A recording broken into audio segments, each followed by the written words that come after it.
Good afternoon बच्चों।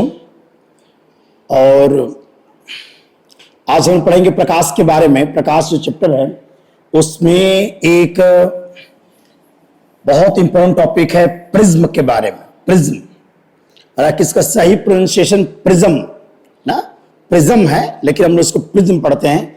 लेकिन इसका सही प्रोनाउंसिएशन ध्यान रखिएगा, प्रिज्म। प्रिज्म पढ़ना चाहिए, लेकिन इसको हम लोग प्रिज्म के बारे में पढ़ते हैं। प्रिज्म क्या है इसके बारे में पढ़ेंगे। और प्रिज्म से संबंधित एक्चुअली प्रिज्म जो होता है, प्रिज्म की मदद से हम प्रकाश की किरणों को क्या कर सकते हैं, मोड़ सकते हैं ना। प्रिज्म क्या करता है, प्रकाश की किरणों को मोड़ सकता है। देखिए दिखाया गया है कि ये चित्र कैसे बनता है। देखिए यहां पर आप प्रतिबिंब को, अब मतलब कोई वस्तु है, उस वस्तु के प्रतिबिंब को 90 अंश के कोण पर मोड़ सकते हैं। देखिए इस तरह से हम प्रिज्म की सहायता से हम किसी वस्तु के प्रतिबिंब को 180 अंश के कोण पर मोड़ सकते हैं। तो प्रिज्म क्या करता है, वो प्रकाश की किरणों को अपने पथ से क्या करता है, बहुत ज्यादा विचलित कर देता है ना, मोड़ने का काम करता है। फिर ये प्रिज्म की परिभाषा देखिए, प्रिज्म होता क्या है। तो प्रिज्म के लिए सबसे पहले बताएंगे कि जो प्रिज्म है, प्रिज्म किसे कहते हैं। तो प्रिज्म एक पारदर्शी और होमोजीनियस, ध्यान रखिएगा, प्रिज्म के लिए दो कंडीशन पर चुनिए कि प्रिज्म क्या है। तो उसके लिए पारदर्शी हमको चाहिए, पारदर्शी माध्यम चाहिए, पारदर्शी माध्यम जिसके आर पर हम देख सकते हो, जैसे कांच हो गया। और दूसरी शर्त होना चाहिए वो समांगी हो, होमोजीनियस हो। वह क्या बेटा, समांगी माध्यम। यानी प्रिज्म क्या है, एक पारदर्शी समांगी माध्यम होगा, मतलब ट्रांसपेरेंट भी होगा और होमोजीनियस होगा। जैसे इसका सबसे अच्छा एग्जांपल हो जाएगा कांच। कांच में दोनों गुण पाए जाते हैं, कांच के अंदर ये दोनों गुण पाए जाते हैं। कांच पारदर्शी भी होता है और कांच समांगी भी होता है। तो प्रिज्म की परिभाषा के लिए सबसे पहले पारदर्शी और समांगी माध्यम लेंगे। जैसे मान लीजिए कांच हो गया, कांच पारदर्शी भी है और होमोजीनियस भी है। Homogeneous mean property through out is same, जिसका गुण हर जगह एक जैसा हो, उसको समांगी नाम से जाना जाता है। तो पारदर्शी और समांगी माध्यम लेंगे, और जिसमें दो अपवर्तक पृष्ठ किसी कोण पर झुकी होती हैं। जरा इस परिभाषा को जरा अगर डिफाइन किया जाए, प्रिज्म क्या है। तो प्रिज्म के डिफिनेशंस के लिए सबसे पहले प्रिज्म होता क्या है, तो ए बी सी को जरा सेलेक्ट कीजिए। मान लो बेटा ये कांच है, और इसको मान लेते हैं कि हवा है, और ये मान लेते हैं क्या है, हवा है। देखिए जिसमें जो ए बी है वह ए बी एक अपवर्तक पृष्ठ कहलाएगा। ए बी जो है वह एक अपवर्तक पृष्ठ कहलाएगा। अपवर्तक पृष्ठ का मतलब जो पारदर्शी माध्यमों को अलग करता हो। यार देखिए ए बी को देखो, तो ए बी एक पारदर्शी माध्यम है जो अलग कर रहा है, हवा और कांच को अलग कर रहा है, इसलिए ए बी एक अपवर्तक पृष्ठ कहलाएगा। अच्छा, ए सी भी अपवर्तक पृष्ठ है जो देखिए ये अलग कर रहा है कांच और किसको, हवा को अलग कर रहा है। तो प्रिज्म एक ऐसा पारदर्शी समांगी माध्यम होता है जिसमें दो अपवर्तक पृष्ठ किसी कोण पर झुके होते हैं। देखिए तो ए बी एक अपवर्तक पृष्ठ है और ए सी भी अपवर्तक पृष्ठ है, और ये दोनों एक कोण पर क्या है, झुके हुए हैं। तो यह क्या कहलाएगा, आपका प्रिज्म, या प्रिज्म के नाम से इसको हम लोग जानते हैं। ओके बेटा, चलिए अब हम लोग प्रिज्म में पढ़ेंगे प्रिज्म से प्रकाश का विचरण कैसे होता है। इसको जरा दिमाग से ध्यान से रखना है, बहुत अच्छा टॉपिक है ये ए बी सी एक प्रिज्म मान लेते हैं। मान लो कि ये है बेटा ग्लास, कांच है, और ये वाला हिस्सा क्या हो गया, हवा हो गया, और ये वाला हिस्सा भी क्या हो गया, हवा हो गया। चलिए एक प्रकाश की किरण, मोनोक्रोमेटिक लाइट PQ क्या है, मोनोक्रोमेटिक लाइट रे। मोनोक्रोमेटिक लाइट रे माने जो PQ है वो एक ही रंग की किरण है, इसमें 7 रंग नहीं, 7 रंग में तो टूट जाएगा ना, इसे बोलो इसे मोनोक्रोमेटिक लाइट रे है। एक वर्णी प्रकाश की किरण प्रिज्म के AB पृष्ठ पर आकर गिर रही है। अब मैं यहां पर क्या खींचूंगा, एक अभिलंब खींच देता हूं, और यहां पर अब क्या खींचिए, एक अभिलंब खींच दीजिए। हम जानते हैं कि जब प्रकाश हवा से कांच में जाएगा, प्रकाश हवा से कांच में यानी कि विरल से सघन में, तो अभिलंब की ओर क्या होगा, झुक जाएगा। तो प्रकाश की जो किरण होगी, प्रकाश की जो किरण होगी बेटा, वो अविलंब की ओर क्या होगी, झुक जाएगी। देखिए ऐसे अविलंब की ओर क्या हो गया, झुक गया।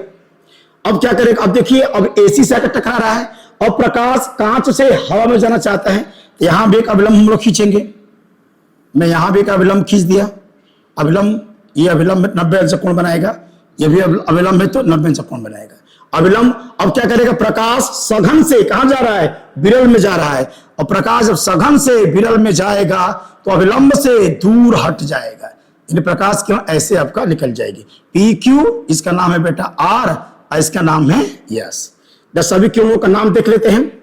सभी किरणों का नाम अगर डिफाइन किया जाए, किसका क्या नाम है, देखिए तो इसमें पी क्यू को कहा जाएगा आपतित किरण। पी क्यू क्या है बेटा, पी क्यू का नाम है आपतित किरण, और इसमें क्यू आर जो है वह है अपवर्तित किरण, अपवर्तित किरण, और जो आर एस है उसे कहा जाएगा निर्गत किरण, इमर्जेंट रे, है ना। तो पी क्यू आपतित किरण, क्यू आर अपवर्तित किरण, और आर एस क्या है बेटा, निर्गत किरण, इंसिडेंट रे, रिफ्रैक्टेड रे और इमर्जेंट रे। अब परिभाषा एक माता है, विचलन कोण क्या होता है। सबसे अच्छी जो परिभाषा इसमें है, विचलन कोण क्या है, विचलन कोण की परिभाषा, angle of deviation. Angle of deviation क्या होता है, angle of deviation, angle of deviation किसे कहा जाएगा। तो एंगल ऑफ डेविएशन की परिभाषा है, सुनिए, आपतित किरण, आपतित किरण को आगे बढ़ाने, आपतित किरण को आगे बढ़ाने, आगे बढ़ा दीजिए, और निर्गत किरणों को पीछे बढ़ा दीजिए, निर्गत किरणों को पीछे बढ़ा दीजिए। आपतित किरण को आगे बढ़ाने और निर्गत किरण को पीछे बढ़ाने पर उनके बीच में जो कोण बनता है उसे कहा जाता है डेल्टा, विचलन कोण, एंगल ऑफ डेविएशन। परिभाषा प्लीज सुन लीजिए, आपतित किरण को आगे बढ़ाने और निर्गत किरण को पीछे बढ़ाने, आपतित किरण को आगे बढ़ाने और निर्गत किरण को पीछे बढ़ाने पर उनके बीच में जो एंगल सब्सेंट होता है, उस एंगल बनता है, उस कोण को कहा जाता है विचलन कोण, विचलन कोण हो गए। अब विचलन कोण का मान कैसे निकालेंगे इस पर चर्चा करेंगे। मान लो बेटा ये वाला कोण हम लोग का आई है, ये वाला कोण मान लेते हैं R1 है, ये वाला कोण मान लेते हैं R2 है, और ये वाला कोण मान लेते हैं E है। ये वाला कोण क्या आपका है, E है, निर्गतन कोण। ये आपतन कोण, ये हो गया निर्गतन कोण, और इस कोण के बारे में हम लोग जानते हैं। अच्छा, जानते हैं ना कि जब भी प्रकाश की किरण, मान लो कि जब प्रकाश की किरण जब भी एक माध्यम से दूसरे माध्यम में जब जाती है तो अपने पथ से विचलित हो जाती है, और वो जो विचलन होता है वो क्या होता है, आपतन कोण में से अपवर्तन कोण घटा दोगे, आपतन कोण और अपवर्तन कोण का जो अंतर होता है वही कहलाता है विचलन। तो यहां पर पूछूं बिंदु Q पर विचलन कितना होगा, तो बिंदु Q पर अगर मैं विचलन की बात करूं, बिंदु Q पर विचलन, तो बिंदु Q पर विचलन हो जाएगा I माइनस के R1, ये प्रूफ करेंगे।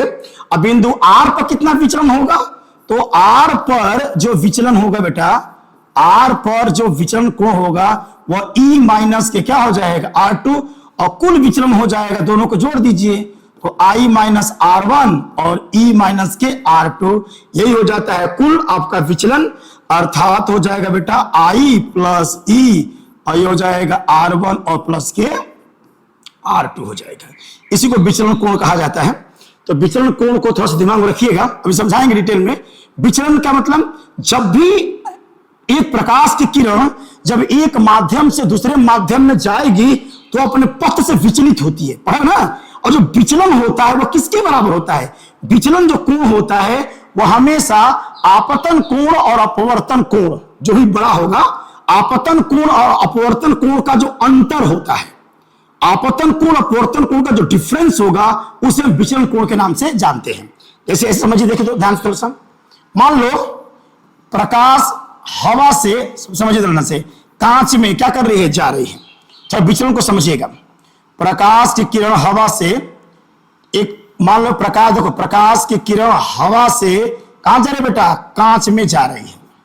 ये हमारा कौन सा कोण है, ये I, ये कौन सा कोण है बेटा, R। विचलन का मतलब अगर मान के विचलन नहीं होता तो हमारा प्रकाश की किरण सीधे निकल जाती, यही तो विचलन है बेटा, यही तो है विचलन कोण, विचलन।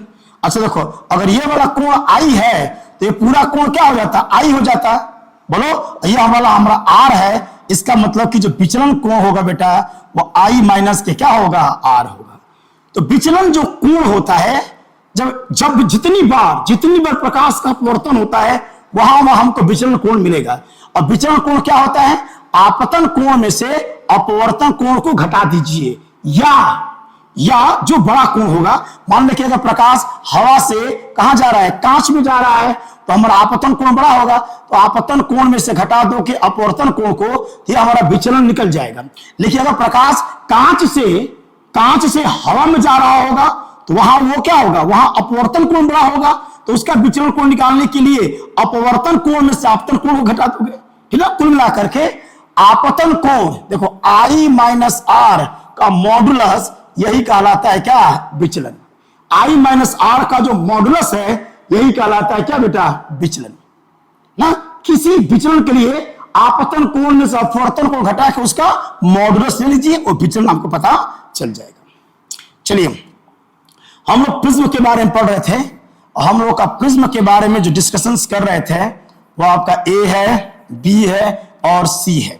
बहुत एक इंटरेस्टिंग चीज हम लोग पढ़ने जा रहे हैं कि मान लीजिए प्रकाश की किरण जो है, प्रकाश की जो किरण है बेटा, ठीक ना, इसको ध्यान समझना, बहुत अच्छा लगेगा मुझे। ये रहा पी, ये क्या बेटा क्यू, और ये नाम है बेटा आर, ये नाम है एस। इस बिंदु को ई मान लीजिए, और ये हम लोग का आपतन कोण है आई, और ये हम लोग का निर्गतन कोण है क्या, ई, और इसको मैंने मान लिया है R1 और इसको मान लिया है मैंने R2।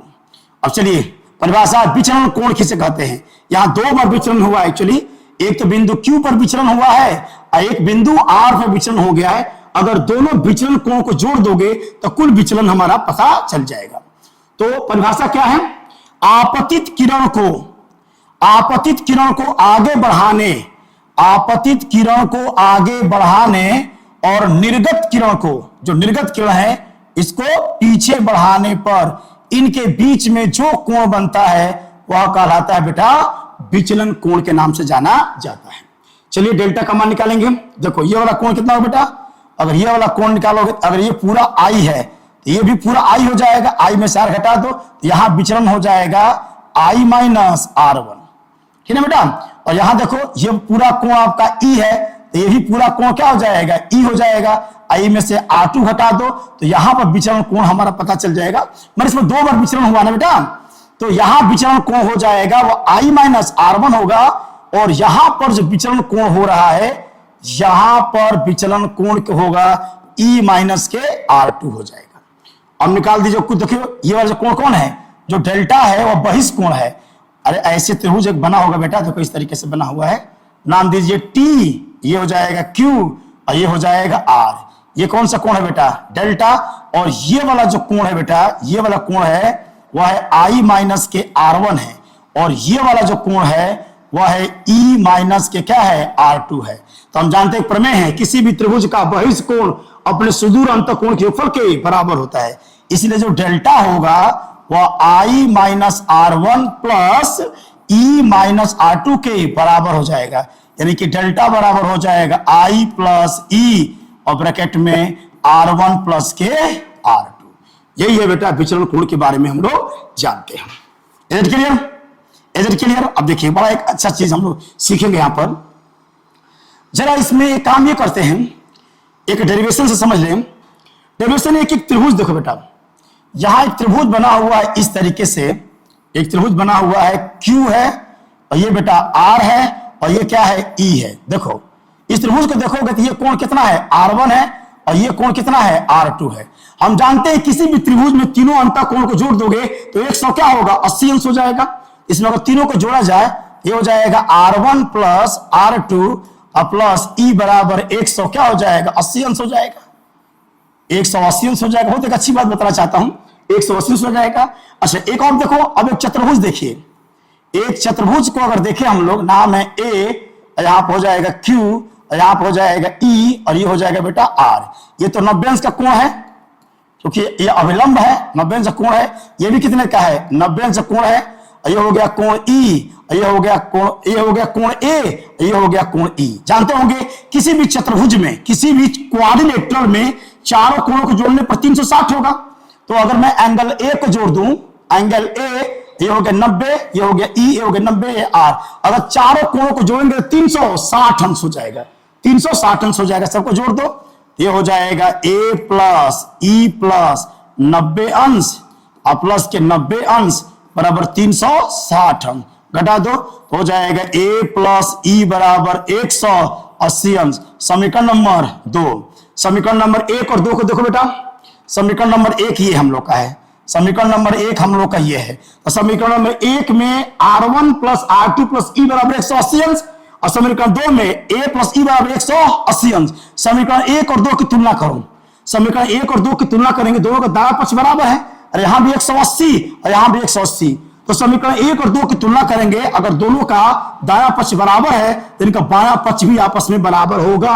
अर्थात R1 प्लस R2 प्लस ई बराबर हो जाएगा ए प्लस ई से ई खत्म, हम लोग का आ गया ए बराबर R1 प्लस के R2। ये पूरा बहुत अच्छा कंसेप्ट यहां से बनने वाला है, बहुत अच्छा कंसेप्ट है। R1 प्लस R2 बराबर ए, R1 प्लस R2 बराबर ए हमने सिद्ध कर दिया। अब इससे फायदा क्या होने वाला है, इस डेरिवेशन से दिखाने से क्या फायदा हुआ। अगर R1 ए बराबर R1 प्लस R2, अब देखिए इसका एक सबसे इंटरेस्टिंग चीज कंसेप्ट क्या बनेगा, क्या बन जाएगा आपका,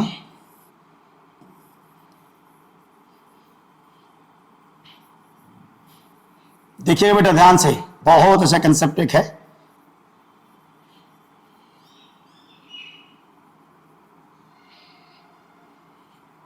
ठीक है, चलिए देख रहे बेटा, हमने ये सिद्ध कर दिया, हमने जो सिद्ध जो किया है वो ये है, आपने जो प्रूफ कर दिया वह है कि R1 और प्लस R2 बराबर ए। अच्छा, ए जो है प्रिज्म कोण है और इसका मान तो क्या रहेगा, नियत रहेगा।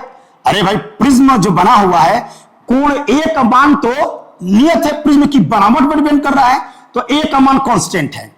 अगर R1 प्लस R2 बराबर नियत हो गया तब तो R1 उल्टा हो जाएगा 1/R2 के। दो संख्याओं का योग अगर नियत है तो दोनों में उल्टा संबंध होगा, ये जानते हो, क्योंकि अगर मान लो दो संख्याओं का योगफल नियत हो जाए तो R1 बढ़ाओगे तो R2 घटने लगेगा ना, ऐसा समझ लो। देखो एक मिनट, थोड़ा इस कंसेप्ट को समझाया अगर, देखो बेटा मैं क्या कहना चाहता हूं। अगर दो R1 R2 का योगफल नियत है, देखो अगर मान लो कि ये अगर 10 है और ये हो गया 10, तो कितना हो गया, 20 हो गया। अब 20 कांस्टेंट होना चाहिए, तो जब इसको 15 करोगे बेटा तब तो इसको 5 करना पड़ेगा, तब ना 20 होगा। जब 18 करोगे तो 2 हो जाएगा, तब आपका 20 होगा। अगर दो संख्याओं का मान नियत है तो एक संख्या बढ़ेगी, दूसरी संख्या घटने लगेगी। इसलिए कहा जाए, इसलिए मैं कह सकता हूं कि अगर R1 और R2 का मान नियत है तो इस दशा में R1 और R2 में उल्टा रिलेशन हो जाएगा। R1 बढ़ेगा तो R2 घटेगा और R1 घटेगा तो R2 बढ़ेगा, ये ध्यान रखिएगा। तो अगर मान लो कि R1 जो है वह शून्य को अप्रोच कर रहा है तो R2 जो होगा वह इनफाइनाइट को अप्रोच करेगा। कुल मिलाकर के अगर R1 का मान घटेगा तो R2 का मान क्या होगा, बढ़ने लगेगा। अब आइए एक सबसे बढ़िया चीज, इस चित्र में अगर मैं I को देखूं, I और R1 को देखूं, इस चित्र में अगर I और R1 को मैं देखूंगा, ये बताओ अगर I का मान घटेगा तो R1 का मान भी घटेगा, क्योंकि स्नेल ने सिद्ध किया है, स्नेल के अनुसार आपतन कोण, जहां अपवर्तन अगर हो रहा है तो अपवर्तन के लिए I और R1 में एक सीधा रिलेशन होता है। अगर इसको समझा दे कैसे, अगर इसको थोड़ा सा समझा जाए कैसे हो जाएगा, तो देखिए इस कंसेप्ट को, अगर इस कंसेप्ट को मैं समझा दूं, स्नेल के नियम से इसको आराम से समझा सकते हैं। क्या है ये, स्नेल के नियम से इसको हम लोग समझ सकते हैं, स्नेल के नियम से इसको हम लोग समझ सकते हैं। देख कैसे, अगर मान लो कि बिंदु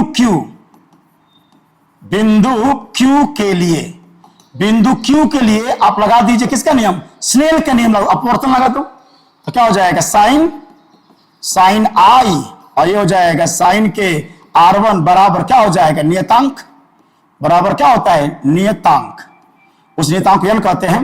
तो ये हो जाएगा साइन के I और ये हो जाएगा साइन के R1 बराबर नियतांक n और ये हो जाएगा साइन के आई बराबर n इंटू साइन के क्या हो जाएगा R1, कुल मिलाकर हो जाएगा साइन के आई अनुक्रमानुपाती हो जाएगा साइन के R1, यानी कि आई अनुक्रमानुपाती हो जाएगा R1 के। अब चलिए, अगर आई का मान डिक्रीज करेगा तो R1 भी डिक्रीज करेगा और R2 का मान इंक्रीज करेगा। अब देखिए ध्यान से, यदि मान लीजिए कि प्रकाश की जो किरण है, जो आई है, आपतन कोण है, उसका मान धीरे धीरे घट रहा है। अगर आई का आपतन कोण का मान धीरे धीरे घटाओगे तो ये वाला R2 का मान क्या होगा, बढ़ने लगेगा। R2 को देखो, प्रकाश सघन से कहां जा रहा है, विरल में जा रहा है। प्रकाश की किरण सघन से कहां जा रही है, विरल में जा रही है। हम जानते हैं कि जब प्रकाश सघन से विरल में जा रहा है, यदि आपतन कोण का मान क्रांतिक कोण से बड़ा हो जाएगा तो वहां प्रकाश का पूर्ण आंतरिक परावर्तन हो जाएगा। इसका मतलब कि अगर आई का मान बहुत छोटा हो जाएगा, आई का मान बहुत छोटा हो जाएगा तो हमको निर्गतन किरण प्राप्त नहीं होगी। अगर मान लीजिए कि आई का मान धीरे धीरे कम कर रहे हो, आई का मान जैसे जैसे कम करोगे वैसे वैसे R2 का मान क्या होगा, बढ़ने लगेगा।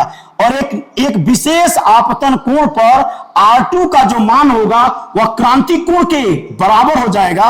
और जब क्रांतिक कोण के बराबर हो जाएगा R2 का मान, तो प्रकाश की किरण जो होगी, प्रकाश की किरण का पूर्ण आंतरिक परावर्तन हो जाएगा। और प्रकाश किरण का पूर्ण आंतरिक परावर्तन हो जाएगा तो हमको निर्गतर किरण प्राप्त नहीं होगी, और निर्गतर किरण जब नहीं प्राप्त होगी तो हमको विचलन कोण प्राप्त नहीं होगा। इसका मतलब कि विचलन कोण प्राप्त होने के लिए आई का एक नियत मान, एक छोटा मान पता होना चाहिए। आई का मान कितना कम से कम रखा जाए, आई का मान कम से कम कितना रखा जाए कि हमको निर्गत किरण प्राप्त हो, क्योंकि जब निर्गत किरण प्राप्त होगी तभी आपको विचलन कोण प्राप्त होगा। तो आई के सभी मानों के लिए हमको विचलन कोण प्राप्त नहीं होता है।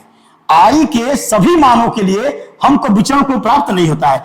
आई के कुछ विशेष मानों के लिए, आई के कुछ विशेष मानों के लिए ही हमको विचलन कोण प्राप्त होता है, और उस विशेष मान को हम ग्राफ से समझ सकते हैं। हाँ, ग्राफ से समझ सकते हैं। अगर आई का मान बहुत छोटा हो गया तो हमको विचलन कोण प्राप्त नहीं होगा। तो डेरिवेशन पूछा गया था कि आई का मान कम से कम कितना रखा जाए कि हमको विचलन कोण प्राप्त हो जाए। इसके लिए हम लोग एक डेरिवेशंस भी करने वाले हैं, एक डेरिवेशंस हम लोग करेंगे। चलिए, सबसे पहले एक चीज बता दें कि अगर मैं ग्राफ खींचूं इन दोनों के बीच में, देखिए आपतन कोण और विचलन कोण में जब ग्राफ खींचा गया, प्रैक्टिकल चीज है, जब ग्राफ खींचोगे तो हमको ग्राफ लगभग ऐसे प्राप्त होता है। क्यों ऐसा ही प्राप्त होता है इसकी व्याख्या कर दूंगा मैं। देखिए, ये है एक न्यूनतम विचलन कोण, यही है डेल्टा एम, और ये है बेटा, ये वाला जो कहलाएगा ये है डेल्टा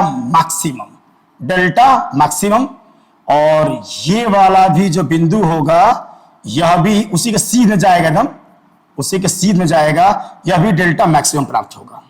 तो यहां पर आई का मान कितना होना चाहिए, यहां पे आई कंफर्म है, सिद्ध कर दूंगा 90 अंश।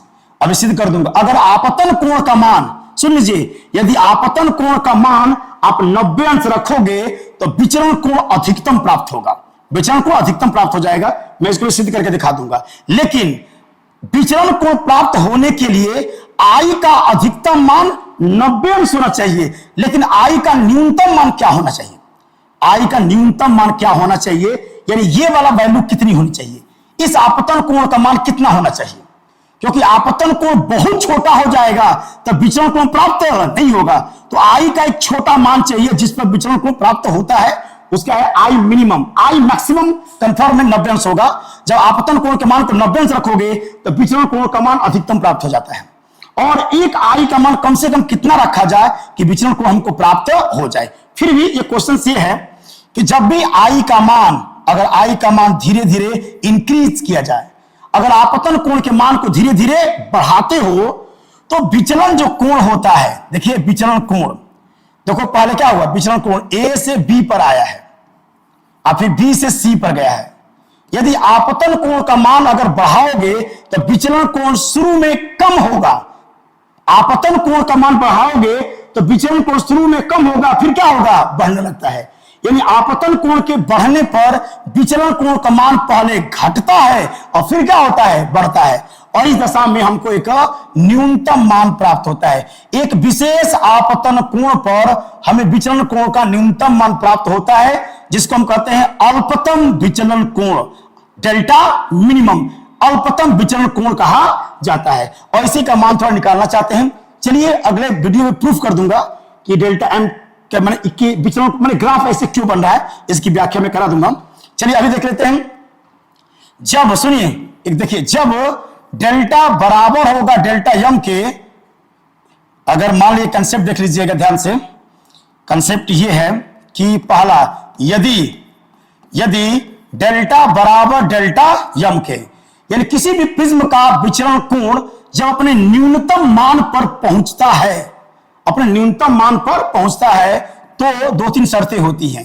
पहली बात कि R1 बराबर हो जाता है R2 के, दूसरी शर्त कि I बराबर हो जाएगा E के, और PQ अभी चित्र जो बनाए थे इस तरह से, चित्र जो अभी बनाए थे आप प्रिज्म में इस तरह से PABC है, और ये वाला जो किरण होगी क्या होता है नाम इसका PQR और S। तो ध्यान रखना, एक सबसे अच्छी बात बता दें कि जब भी विचलन कोण अपने न्यूनतम मान पर पहुंचेगा तो R1 बराबर R2, I बराबर E, और जो QR होगा वह समांतर हो जाएगा BC के। यह सबसे मोस्ट इंपॉर्टेंट डेरिवेशन होगा। आई रिपीट अगर मैं क्या बोल रहा हूं, जब भी किसी भी प्रिज्म का विचलन कोण अपने न्यूनतम मान पर पहुंचता है तो आपतन कोण क्या, आपतन कोण का जो मान होगा वह निर्गतन कोण के बराबर हो जाएगा, R1 बराबर R2 हो जाएगा। और ये जो अपवर्तित किरण है वह अपवर्तित किरण हमारे बेस BC के क्या हो जाएगी, पैरेलल हो जाएगी, समांतर हो जाती है। इसको अगले वीडियो में सिद्ध करके मैं दिखा दूंगा ऐसा क्यों हो रहा है। ये QR BC क्या हो जाएगा, पैरेलल हो जाएगा। ठीक है, ये दशाओं को आप याद रखिएगा। सबसे ये बहुत इंपॉर्टेंट ग्राफ आपका है। आई रिपीट अगेन, जब भी आपतन कोण का मान बढ़ाओगे तो आपतन कोण का मान बढ़ेगा तो विचलन कोण का मान पहले घटता है और फिर बढ़ता है। विचलन जो कोण होता है वह आपतन कोण के एक विशेष मान के लिए ही प्राप्त होता है।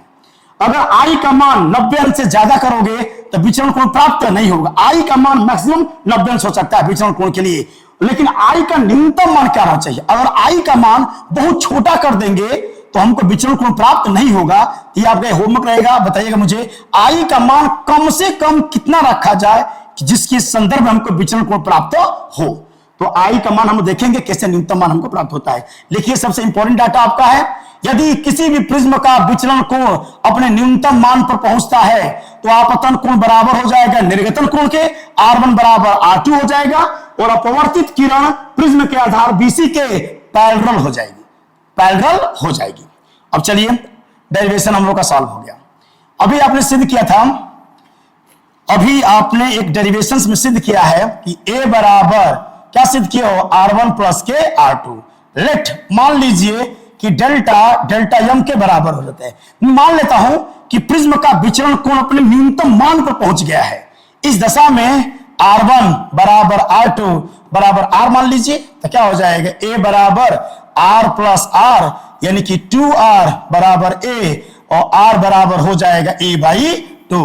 तो उस अवस्था में आपका अपवर्तन कोण का मान A/2 के बराबर हो जाएगा। इसमें A क्या है, प्रिज्म कोण है। अच्छा, एक और अभी सिद्ध किए थे कि जो डेल्टा है, डेल्टा किसके बराबर होता है, वह होता है I माइनस R1 और प्लस E माइनस के क्या होता है R2। अरे दो बार विचलन हुआ, एक Q पर एक R पर, दोनों विचलन को जोड़ दीजिए तो हमको डेल्टा मिल जाएगा।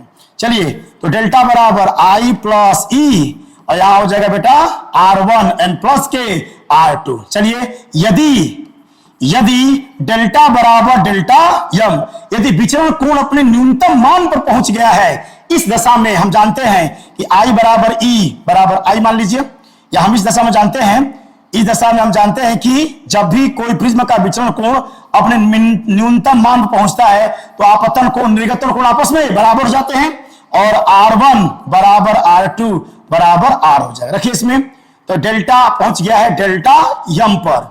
अब रखो, तो I प्लस I हो जाएगा बेटा, और यहां हो जाएगा r प्लस r हो जाएगा, यानी कि डेल्टा m बराबर हो जाएगा 2i और माइनस के क्या हो जाएगा 2r, भाग कर दो तो i माइनस r बराबर डेल्टा m बाई क्या हो जाएगा 2 हो जाएगा, i माइनस r बराबर डेल्टा बाई 2। चलिए डेरिवेशन देख लीजिए हम, तो आपने प्रूफ किया कि i माइनस r बराबर delta m by 2, but r बराबर आप निकाल चुके हैं a बाई 2, r का यह मान रख दो तो हो जाएगा i माइनस a बाई 2 बराबर डेल्टा m बाई 2, और कुल मिला के आ गया i बराबर a plus delta m by 2।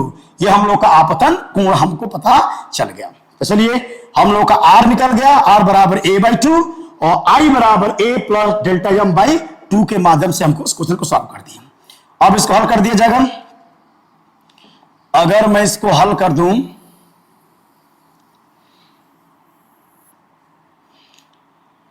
ठीक है। अब अगला कंसेप्ट देख लीजिए, एकदम इजी है, एकदम आसान सा कंसेप्ट एक है, एकदम आसान सा कंसेप्ट एक है।